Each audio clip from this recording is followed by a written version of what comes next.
the assessing, we're not going to do this project. Now, it's been brought up. I was contacted by a council member that we do have our workshop here in March coming up. At that time, we can sit down. We have different options. Do we choose some other streets to do? Do we not do any streets this year? Do we use the money that we had intended for this 2020 to go toward the infrastructure on 150? Because on 150 north and south, we are replacing the entire infrastructure under there, water, sewer. It makes no sense to tear it all up and not take care of this underneath. So we're spending about as much for the underneath as the state does. The state is paying for all the concrete removal at curb and gutter, street, and the new curb and gutter and street, but we take care of everything underneath. So that's coming up this summer. So those are options depending which way the council votes tonight. I've kind of let them know what my thought was, but I don't get to vote anymore, that I moved over to this chair. So we'll take, gentlemen, one up. Yeah. Hi, my name is Daniel Young. I live at 608 7th Street Northwest. So I live on the corner of the 7th Ave, there northwest, that we're looking to replace 7th Ave from 5th Street to 8th Street. So I live on the corner of 7th Avenue and 7th Street there. And I guess I'm not going to speak to the general facts that this gentleman has brought forth. I'm just going to speak from my personal perspective from where I live. So the 7th Avenue where I live, it gets very minimal traffic. It's essentially a dead end street. The only traffic that's there is for the homeowners that live in that area from the 7th Street to 8th Street area that I'm being assessed for. Also, along with that, 7th Street, the road in front of my house is an asphalt road. There was some repairs made, I think 2 years ago, to the curb there on the corner. And there was some heavy equipment that was used to replace that curb, and that street in itself has been damaged by the work that went on the curb there. But the street in front of my house is actually in worse shape than because it's asphalt, than the concrete 7th Street on the side of my house. And so personally, I'm worried that I'm going to get a $3,900 assessment for the street on the side of my house that's concrete. 2 years down the road, when you guys reassess the streets, I'm going to get hit with an even larger assessment because I have more frontage on 7th Street and 7th Avenue. Now, I've been told a couple different things. The first one was that if I already have an assessment on my property, that I wouldn't be assessed again for the next street. And I would like to clear the air on that if I could. Is that the case, or will I be assessed for both if that does happen as far as 7th Avenue? And I would almost guarantee that 7th Street would be one of the first ones you guys do, because my kids can't even ride their scooters on the road without tipping over. Okay. It's been our practice to try and avoid double assessments. I can't say it doesn't happen, but we have not, in particular, if they were both in the same year, we would not double assess them. Right, But I understand that. that's not been our practice or our effort to do that, as far as the double assessment goes. Okay. But as far as it being a yes or no question, you can't answer to that. Well, we cannot commit the future councils to an action that, isn't on the table tonight. Okay. And no council can legally bind the hands of a future council that way. So Okay. I can tell you what our practice is. As far as our policy, we follow the state code chapter 384 and what's permitted there, but everything after that is what is the council's practice. Okay. We can say what we would recommend. Right. Which I is mean, what we just said. Okay. correct. And the council has to vote on every assessment at the time that it is put in front of them. They can't do that down the road. So. Okay. I guess the other point that I would like to make is following up on his point as far as transparency. I would really like to know specific answers to specific questions as far as the assessment, as far as how does the $30 per linear foot come about that that's what's assessed to a homeowner. How much of that is broken out between the different entities as far as city and homeowner, and who comes up for what, or is charged for what cost or percentage of cost. And then also, to be perfectly honest, we're already in the higher tax bracket for property taxes. And then on top of that, we're getting assessed, which I tried to find some of this information for the special assessments and I couldn't find that, but I mean, we're in the top 15% for towns our size already. And now we're 12 out of the 14 that responded to him are saying that they don't use special assessments. I mean, I guess my general point is when is enough enough? As far as I understand, most of these people here are on fixed incomes, but I'm I guess you would consider like a young professional. I got 3 kids, 4 and under. I have bills too, and it's really frustrating to try and stick around in a town that is very cost prohibitive on property taxes. I mean, I paid $85 less in property taxes last year than I did in the principal of my mortgage.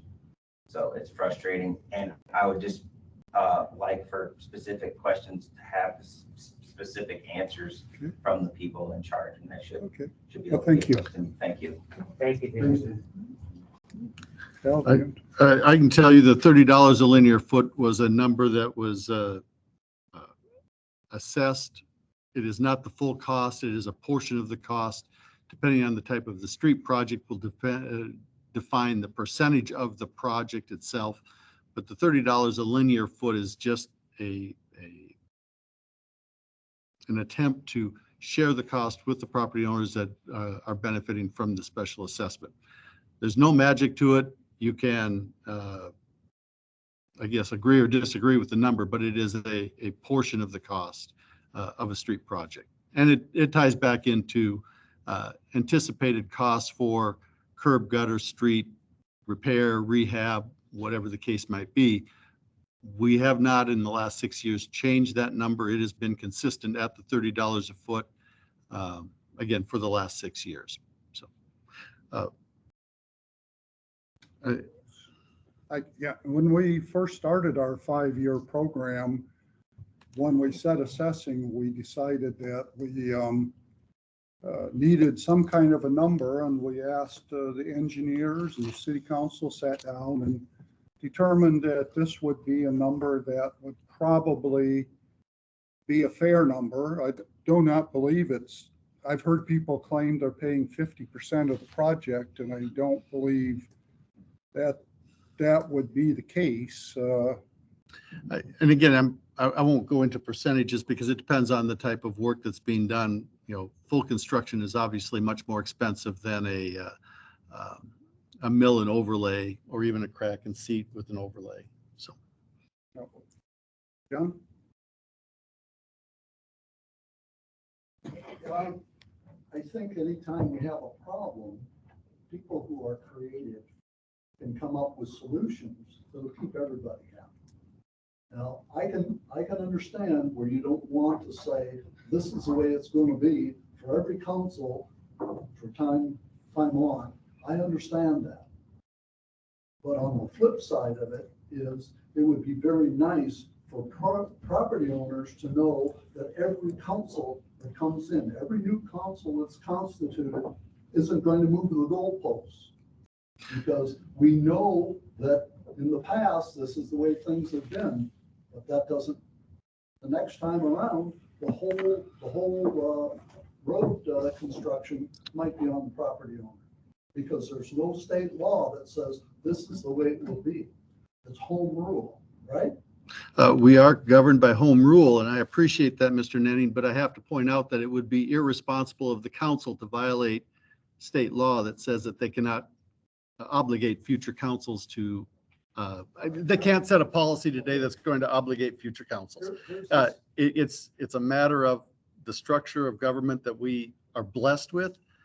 So what we can do is, and as we have done, is set a practice and do our best to follow that. But we cannot obligate a future council to that policy, because whatever policy our council sets, future councils can change that.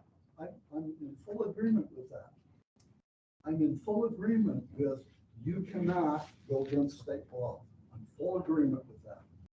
What I would like to see done, which would take care of the problems of some of the homeowners, is put it in writing that if, when these things come up, if you're on the docket for the assessment, you're gonna find out about it. You're gonna find out who else is on there. It'll be public information. So if we wanna have a group meeting of everybody who's going to be assessed for the next year, can come together and see if we can come up with other ideas, other ways of solving problems, other than the ways that you folks are thinking about things. The more you get, more minds you get involved, usually the more creative ideas come up. Things that are not possible 50 or 100 years ago are possible today. I think we've heard you were quite vocal last meeting. You've presented quite a bit this time. I think we're at a point where please take a chair, John. Can I Thank say you. one more No. thing? Sit down, John. Thank you. I think we're at a point where council members know the situation. They know what the people want. You know what I've recommended. So I guess we have a first and a second for this resolution of necessity for the 2022 street rehab. And if we vote no on this and we don't assess, that means the current structure of 2022 street project is done. Won't be doing it. Yes, Deb. I think a town cry might want to talk. What? Just listening from home. I think a guy named Tom Fry might want to talk from home. Is he on the phone? Do you have him? Well, I should. Okay, thank you, I Deb. got my computer. Yes.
Yes. Jensen, Yes. Callahan. Yes. Houston. Yes. Okay, motion carries. All right, next resolution is a motion to approve a resolution that sets the date for public hearing for March 14th, 2022 at 5 PM. And additional action on proposal to enter into general obligation loan agreements to borrow money thereunder. So moved. Al, would you maybe explain what that is? Second. Okay, we have first and second, we need to maybe Uh, make sure we thi- know this- what's done here. Just gives you the option to consider a short-term borrowing for our downtown facade program so that we're not using TIF trying to capture TIF all in 1 year. It just spreads that TIF capture out over multiple years. This is a bridge loan that we've been offered by one of the financial institutions. It is considered a GO bond, although it is based on TIF revenue. It is not using any tax dollars. It's simply using tax increment financing to repay it. The difference is how quickly we capture that tax increment financing, whether we do it all in 1 year or multiple years to spread it out. That way the school district, the county, they don't lose that income from all that TIF being taken out in one big chunk. Spreads it out over. So how long are we looking at? This is Captured. This is set up for 5 years. There's no prepayment penalty proposed. At this point, it is setting the public hearing for the possibility of doing this. And what you're doing right now is Where are we borrowing from? we have contacted Bank Iowa locally, so it'd be a local note if we do it. Okay, so we're just talking now about setting the public hearing. We're not approving anything. So we have a first and a second. Roll call? Kurtz. Yes. Souter. Yes. O'Laughlin. Yes. Jensen. Yes. Callahan. Yes. Houston. Yes. Hannah. Yes. Okay, thank you. Motion carries. All right, under other business, and again, I would like to stress as we discuss the salaries and wages, we look at the job position specifically, not mentioning names of anybody or whether we think the person in the position is doing a good or a bad job. This is what the position is, and we're discussing what the wages are going to be for that position with the changes we've made. You remember we split that? Okay, and Al, I think you have had a recommendation. As I put in my agenda notes, my recommendation would be to leave the building inspector code enforcement officer at existing wage based on comparability in our region where he is consistent with that. I've called different. You stepped down on duties, right? Wait, Deb, just a second. I've called different communities about this. And really, it's tough to find one that does strictly the building inspection because they have ancillary duties also. And 67,000 is more than what they're paying. Well, if we take a look at building and code enforcement, planning and zoning, floodplain management, which our current employee is responsible for, and I will tell you that the comparabilities that we have are in that same range. They're 31.26 to 31.64 an hour. The ones I spoke to barely touched 30. And some of those are in charge of electrical inspections and high pressure gas valves or things of that nature. Electrical inspections, unless the city wants us to get into that, that's done by the state. I know. We've allowed the state to maintain Some that. other cities do that. I'm giving you the information from communities in our region. These are. Well, I'm comparing it to Old Wine and Manchester, the two that are the most similar to us in this area. I also have, since I put this out, received information from Nevada, and we're right smack in the middle of where Nevada would be as well. Line is required to because of federal government when they had to tear down the 32 houses because the health dropped in a lawsuit.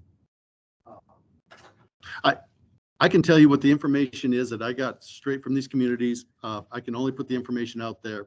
I talked to one too. Okay. Okay.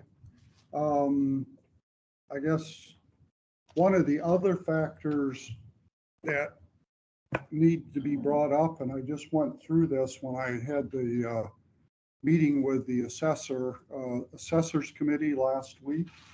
And one of the things that was brought up by mayors from the other communities that have been at that much longer than I have been, said that if you go, sad part is if you don't take care of the people you have, they quit. And to hire somebody with comparable skills, you end up paying them what you would have paid them in the first place. So that, for what it's worth, that's what, because I kind of question what we did for the assessor and assistant assessor, and that's the comment I got from the other mayors in Buchanan County that were on the board. So, Mayor, I think Deb had a question. I think Deb has. oh, you have a question, Deb? My comment is just that if you step down from duties, you should step down from pay, because now the next guy we gotta pay, he's the one that should get the pay. We shouldn't keep the same person at the same wages, which was $12,000 to do that job, and then pay this next guy that.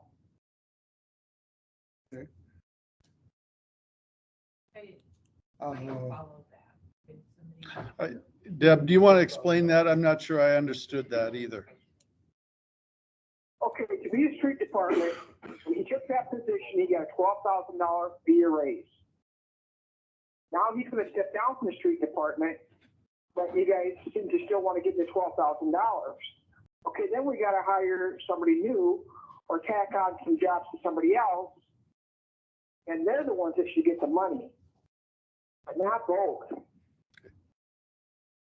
I think the hard part about the conversation is if we have to hire a building and code enforcement officer, what is it going to cost the city to fill that position? We have one, and he's doing that position.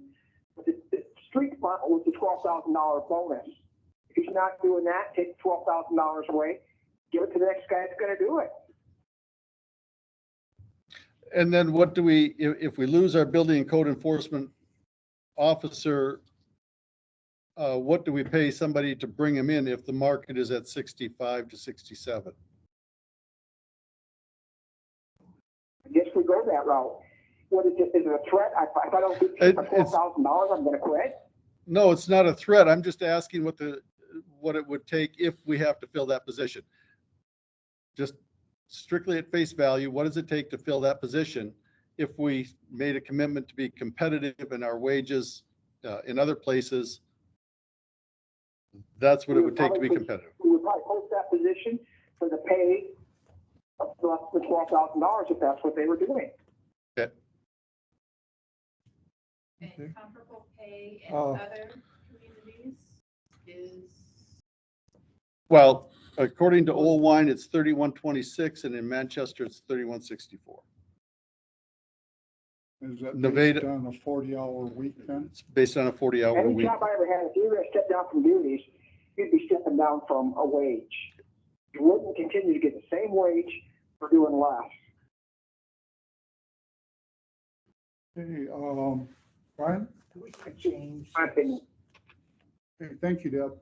since this, Thank you. what kind of change have we seen over the course of the last time since this individual took this position? As far as the changes at this, are we seeing the same thing that we've seen years prior with other individuals in that position, or have we seen positive, negative things? Again, what I put in my write-up, we've seen a fairly significant increase in permit fees, 21,000 growing to 53,000 in that timeframe. Fairly significant increase in building fee, permit fees in general from that position. And again, I'm just putting the facts out there from what we have in our books. But is this a sales job? That just means more people are building. That doesn't mean that he brought that income in.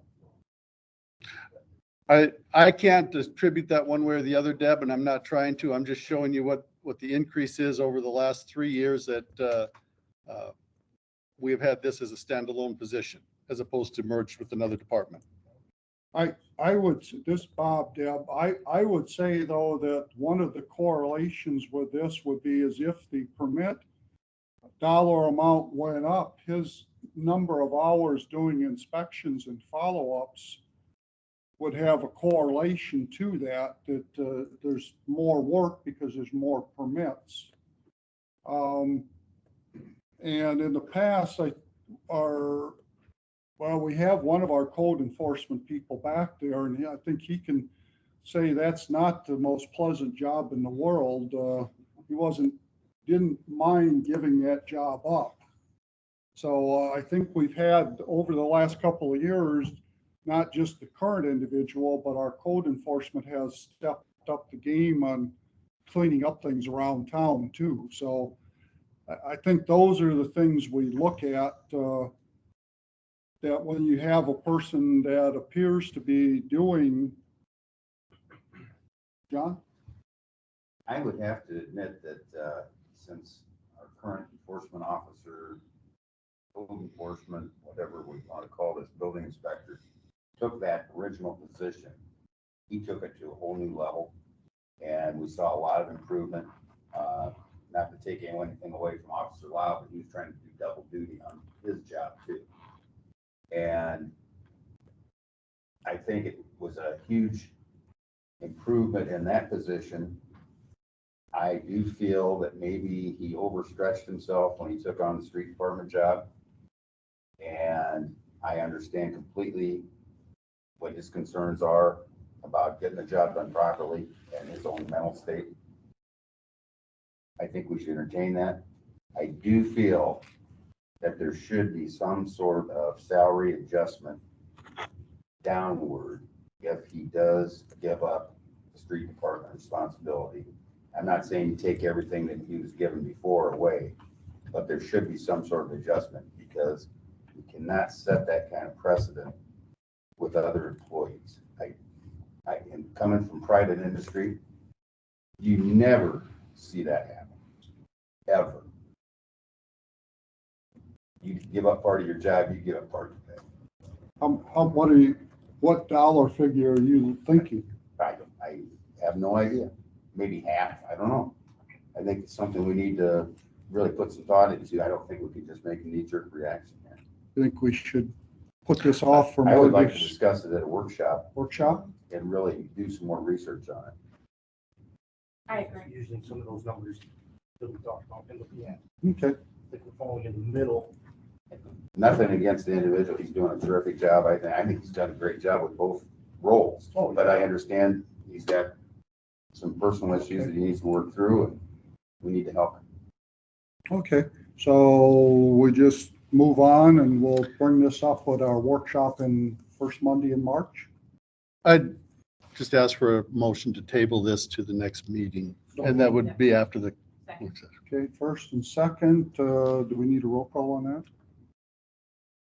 No, All in favor, say aye. Aye. Opposed? Okay, well, it's been tabled. All right, next is the 8C, 8B. streets, was it? No, do you want, no, we just tabled 8A, building inspector, Oh, well, or 9A, thank you. okay. 9B is with Oh. the street superintendent. We're in the Okay, process that's a of new filling job. that. That's, okay, I got you now. I put them, kept them together. Okay, any thoughts on where we go with this position? Should this be tabled too? That's up to the council as to how you want to. I would approach make it. a motion that we approve the wage rate of 68,640 for the street superintendent, so we can get going on getting replacement hired. 68,640?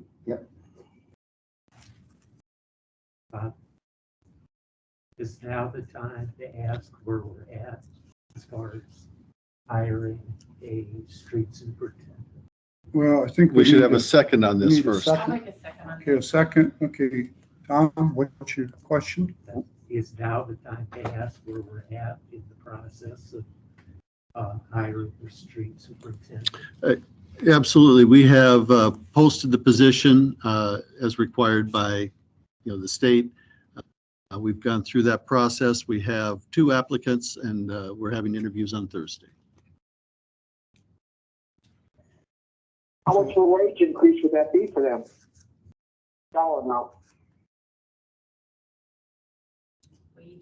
Well, I don't know what you mean by a wage increase. We haven't made an offer or completed interviews yet, so I don't know that there is a wage increase. It could be, in this case, $68,640. Would that be less than the previous full-time street? It is where the current wage is set.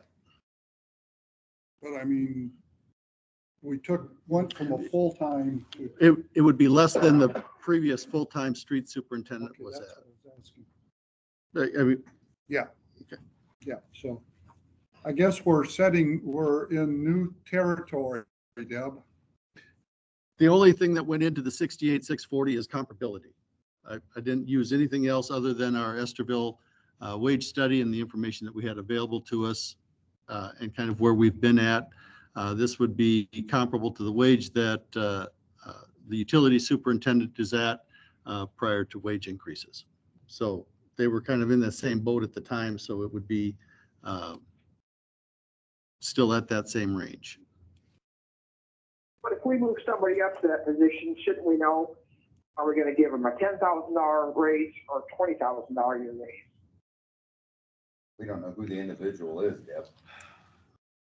Right, so should we do it after we hire, or we should know what how much of a difference they're gonna make? But if it's somebody who's not currently working for the city, they're not moving up in the city. You're assuming that we're hiring somebody from the city, and we can't make that assumption. And even if they are, that's a lot more responsibility, Deb. The buck stops with them once they take it. Did you hear that, Deb? Yeah, Okay. Okay, Jen, any thoughts? Oh, I'm good with it. Okay, Tom? Any thoughts? Okay. No.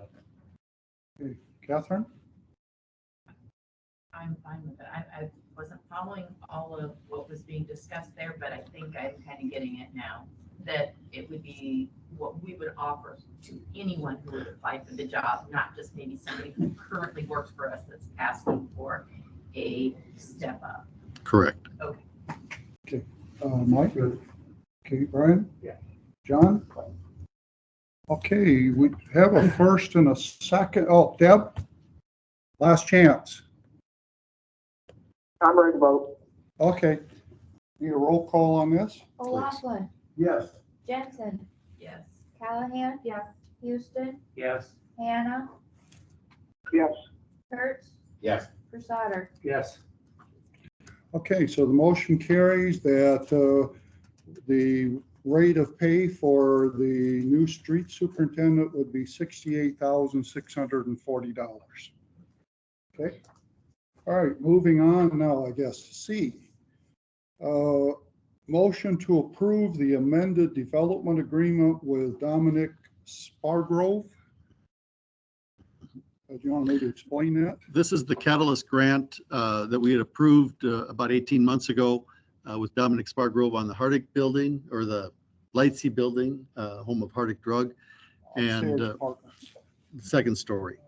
But has he done anything? He has, and he has made some pretty significant advances, and we've held this until now to show that he was in fact making progress on the project. He is. The electricians are making headway. The place is gutted, and they're putting it back together. The state deadline is June to have it complete. We can't go beyond that. That's the state's drop dead date, if you will, not ours. This development agreement states that if he is able to meet the state's deadline, in essence, our commitment of $65,000 cash and then in kind with off-street parking and building permits, what have you, totaling $100,000 match for his dollars is still valid. Currently, with the development agreement that he had, he did not meet those deadlines or the progress of that. So that development agreement obviously is null and void. This just puts it back on the table for him to continue to proceed. This has been sent down to the state. They're aware of it. We've been working with Jim Thompson at the State Department of Economic Development. So working hand in hand with them and their $100,000 contribution to the project. There's $165,000 at stake for Mr. Spargrove here. So what if he doesn't get done by June 1st? He doesn't get $165,000. And we don't have anything we got to give him either? No, our commitment is the same as what the state's is. He has to have the project substantially complete. His delays are based mainly on COVID and that type of. He's had a lot of difficulty with COVID, getting crews in there to do the work. The lion's share of it, believe it or not, was gutting the building. And he's got that largely complete now. And I got updated photos this morning showing that he has made that progress. The electricians are in, they're doing all new wiring for the apartments upstairs. Now it's putting it back together. The one thing that he is nervous about, which I understand, he's waiting on windows. Yeah, I mean, windows is one thing, and I know the state will have some compassion on the fact that, you know, as long as they're approved and ordered and on the way, there's not much we can do about that, and they understand that. But they have to make progress, you know, to get to that point. We've been working with them, and those windows have been ordered for some time now. So I'd make a motion to accept the modified development agreement. First and a second, we'll have a roll call on that. Jensen, Yes. Callahan. Yes. Houston, Yes. Hannah, Yes. Kurtz, Yes. Souter, Yes. O'Laughlin. Yes. All right, motion carries. All right, moving on, 6th Avenue Southwest Trail Project, change order number 2. I'd entertain a motion to approve change order number 2 for the 6th Avenue Southwest Trail Project in a net decrease of $4,550. So moved. Second. Did we only charge it Okay. 10 days for $500? Yes. Yep. That was part of the settlement that we went into. This is change order number 2. It does cover the city's response to the contractor's request for time extension and the corresponding liquidated damages in that settlement. At that time, the discussion was that the council would look favorably upon them getting the critical items completed in the fall and allow them a certain amount of time to come back and take care of the seating and remaining non-critical items. And so that's what this covers. And this item is actually linked with your next item as well. So Susie, thank you for making these their own items, as one is dependent on the other. Any other questions? So if they don't get this one, if they don't get the second one done, they don't get this one. Is that the deal? We're still holding back a certain amount of money right now. Correct. We've got their retainage, and the city council also has the ability, as part of the change order, to begin counting days again if they don't complete by, was it April 1st or May 1st? May 1st, because I think April 1st is That's when the seating was over. Right. Yes. Yeah, because that's, I like the idea you have to see. and that gives them 30 days. Spring weather is unpredictable. We want the frost out. We want it dry. We don't want them to mud it in, but 30 days to complete the work, the seeding being the most obvious challenge with weather. But they have to have that done. If May 1st comes, like Brian said, and it's not done, days start rolling again. I can tell you that we did talk to the contractor today. They have scheduled a on-site meeting for next Tuesday at 11 o'clock to come in and do a walkthrough. They do have a new project manager that's been assigned to finish up the project, and they want to come do a walkthrough so that when they get here, they know exactly what needs to be done. So they seem to be taking a more active approach at this point to the project. expensive. So if this is $45,000 less, we're gonna pay them $4,500. 4,500. less, we're gonna pay them. Correct. This is a net Okay, thank you. decrease of $4,550. Yes, thank you. Okay, So I think the change order, Brian, we have the net decrease in the cost and also the completion date. So everybody's on the same page. This settles, ultimately, they requested a time extension. This is their approving your guys' response to that time extension. if we approve E, will we still have money held back?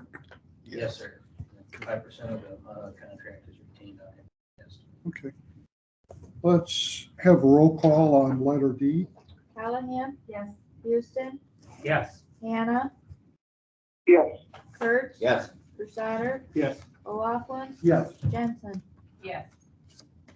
Okay, and then moving down here, a motion to approve pay request number 3 to Boomerang Corporation for the 6th Avenue Southwest Trail project. So moved. Okay, first and a second, any questions or comments? yes. Do we have enough held back, you said, Brian, to pay for this if they didn't do the project? Yes, this pay application only includes payment for work that they have completed to date. So it does not include any payment for work that remains. There is still about $35,000 roughly of work to be completed by the contractor. We will not bring a pay application forward to the council for approval until the contractor has completed that work. So in addition to that $35,000, we have retained 5% of their work that they have completed is as part of the retainage for the project. Thank you. You're welcome. Any other questions? Roll call? Houston? Yes. Hannah? Yes, Kurtz? Yes. Crusader? Yes. O'Laughlin? Yes. Jensen? Yes. Callahan? Yes. Okay, motion carries, and moving on down to engineer update. I just have one item, and then if there's other questions on active projects, fire away. The update that I have is I don't want anybody to be confused about the 2022 streets project. We'll see bids that the city will receive for that project on the 10th of this month, and then we will present those bids on March 14th. So we've got two different processes that occur on public improvement projects with assessments. You've got the assessment procedure, which you guys acted on tonight, and then you've got the bidding procedure. So that bidding procedure continues. They are linked, and there are items that overlap in those two processes, but the bidding process is separate from the resolution of necessity and special assessment. So I don't want anybody to be surprised that you'll be seeing bids. We've already done those advertisements. There are contractors looking at those right now, and they will be providing bids for that work as outlined in those plans. I'm not advocating for or against. I just want you to understand that those bids are going to come in, and you guys will get to choose to do something or nothing with those bids. Any other questions on other projects or that one? So when they turn the bids in, that's for the total project, or will they itemize, so if we decide That is for the total project, project? and Iowa law allows you to modify up to 20%. You can increase or decrease unit price contracts by up to 20% of the contract. Again, that's separate from the assessment procedures. The resolution of necessity did not pass tonight, so the assessments are gone. But again, the bidding procedure still continues. Did you hear that, Deb? yes. Okay, Any other questions? Thanks for your help, Brian. You're welcome. Thanks, Brian. Thank you. okay, we're getting close. I don't think we had any committee meetings. Okay, council members, Jen, any comments? Tom? No. Deb? No. John? I just want to thank all the citizens that did all their hard work researching and everything on street projects. I'm really proud of what we've done on our 5-year plan we put together. It's disappointing not to get that last year done, but I am empathetic to what their situation is and with inflation the way it is and everything. I think we need to have some compassion right now and wait and do our new 5-year plan and move on. Okay, Brian? Nothing further. Mike? It was a good example of democracy at work tonight. It's sometimes messy, but you get to the end eventually. Okay, Catherine? Yeah, I guess I picked up on some information regarding, I guess I looked at some of those streets that people contacted me about, and I thought, well, I don't see a problem either, but having that explanation about the underlay and some of that, I think maybe we need to do a better job of communicating that. Maybe communication, I think, we talked about that, but maybe communication is key to moving forward with any other projects like this. Okay, good. Yeah, there were a lot of complaints from people that called me about the amount of time. What's the timeline for assessment letters and stuff? Right, there's some things we can talk about to see. Okay. We did identify these streets several months ago. Yeah. What was the project? In fact, it was before we had our strategy session, I think, last fall. Yeah. So it's been out there, it just wasn't more communicated. So I think that's maybe what we need to do is look at our Well, and if communication. they would actually go on Okay, well, board docs and we'll read. talk about See. this the first part of March, Okay. first workshop in March.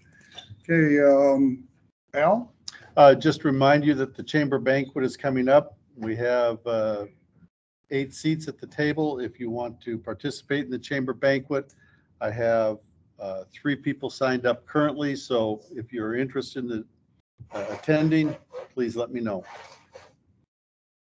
I hear they're gonna have a good speaker on the 175th anniversary, maybe. A good speaker, maybe. I'm saying good speaker, maybe.